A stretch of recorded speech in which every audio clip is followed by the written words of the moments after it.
Hello, everybody, and welcome to Church at Home with Rachel for Wednesday, the 15th of October. We are halfway through the month. It's amazing how quickly this all goes by, isn't it? I don't know about you, but my hunch is that anybody who's watching this has probably had times in their life when they feel completely overwhelmed and feel like they don't know whether they're coming or going. For those of you who know me well, you can know that the post-it notes on my wall, um, those ones haven't changed much because they're for a particular project. But I use post-it notes all the time to keep me moving in the right direction. So I can look at my day and see, okay, this needs to get done. And then, something I open up 15 minutes of time, I can look over there and say, oh, that'll only take a few minutes to grab that one and take care of that. And anything that doesn't get done can be moved to another day. It's a great little plan for me, the way I work. But even at that, the post-it notes can get overwhelming. And the people calling. I'm filming this on Tuesday evening because on Wednesday I'm heading north to the Paw, and I am hoping that before I go north, I will have opportunity to record a bunch of church at homes and gospel on the go. So, because I've been missing so many lately, and I don't want to continue doing that because I'm going on holidays in November, and there won't be any while I'm on holidays. However, that's not till like late November. But right now, I am feeling really caught between. A week and a half ago, I was in Ottawa for the weekend with my husband. This past weekend, Canadian Thanksgiving weekend, we were in Nova Scotia for a wedding. I came back Monday night. Tuesday, I had an all afternoon meeting. Today, Wednesday, heading north to the Paw till next Monday. I get home in a week. I go to Victoria. I get home from Victoria on Friday. On the Monday, I head to Niagara Falls for 7 days. So just I don't know whether I'm coming or going. And my post-it notes, as much as they are helpful, sometimes make me queasy and they get really frustrating and they're not really helpful. Sometimes you just need to take a break and close the door, put your phone on mute, and just be and take a deep breath. Now, if you're anything like me, and most adults are, we don't have a lot of time to take a deep breath. We don't have a lot of time anymore to sort of carve out the time to take good care of ourselves in a way that's meaningful. But we need to. It's important that we take moments that help us to breathe, maybe have a nap, a cup of tea, talk to a friend on the phone, take the dog for a walk, do something that takes us out of the post-it note chaos, takes it out of the phone ringing ridiculousness, out of the managing all the staff and all of the things that we might be doing in our life, and take a deep breath and center ourselves once again in Christ, coming back. One of the things I have enjoyed doing in my life is walking a labyrinth. A labyrinth is not a maze, and there's a lot of people who think that when we talk about a labyrinth, we're talking about a maze. A maze is a puzzle. Quite often, it is like hedges or walls or something where you can go in and you find you can't get back out, and you hope to God that somebody is keeping an eye on you, or they're going to shine a light, or somebody's going to let you know, give you a call, and walk you back out. A labyrinth is a series of paths that are set up in a sequence that leads you from the outside of a circle to the inside, to the centerpiece of a circle, unexpectedly. So I have here a finger labyrinth.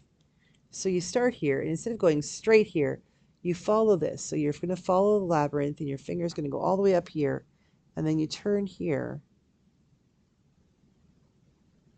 and you come down here,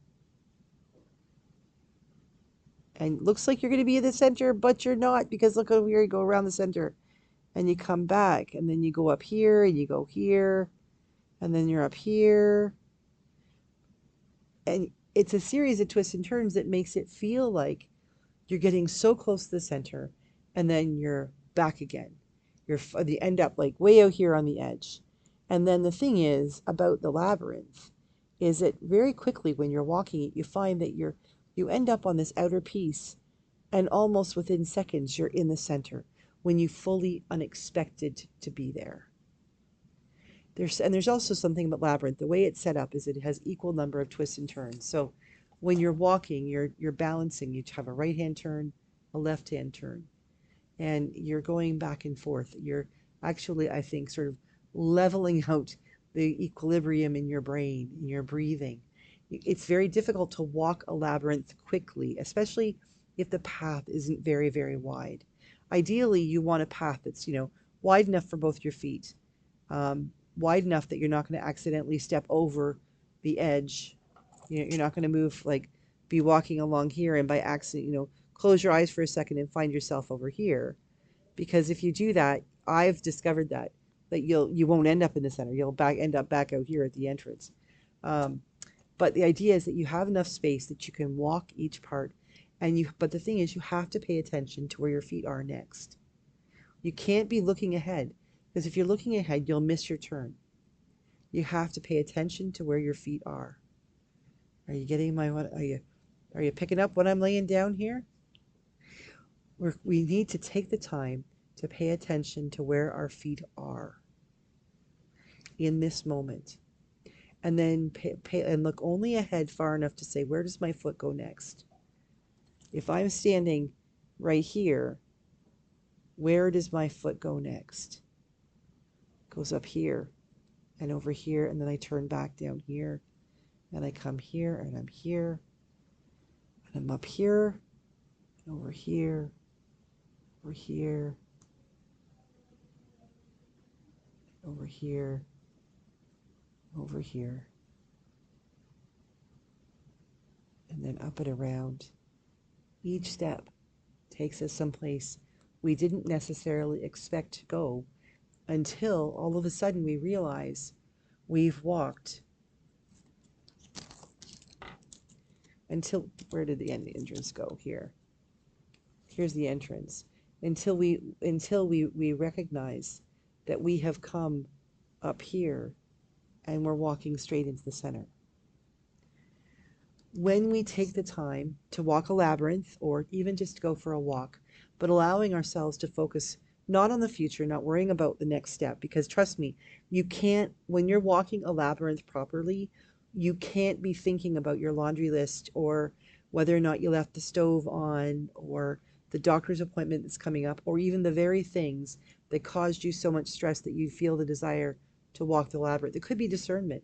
I have walked the labyrinth many times, not because I was stressed, but because I was praying about something and needed God's guidance. But you can't. You cannot walk the labyrinth properly if you are worried about all those things. You have to stand at the entrance. You stand right here and you say a prayer and say, God, I leave it all out here. I lay it all down. Help me to focus on where you're leading me.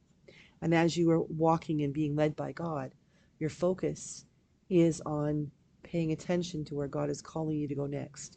And it's incredible that when you finally come up here and you land up right here, it's amazing how often a lot of what was a mess out here in your mind has become so clear right here in your mind, your heart, because we've given ourselves time and given ourselves our bodies permission to just breathe and settle.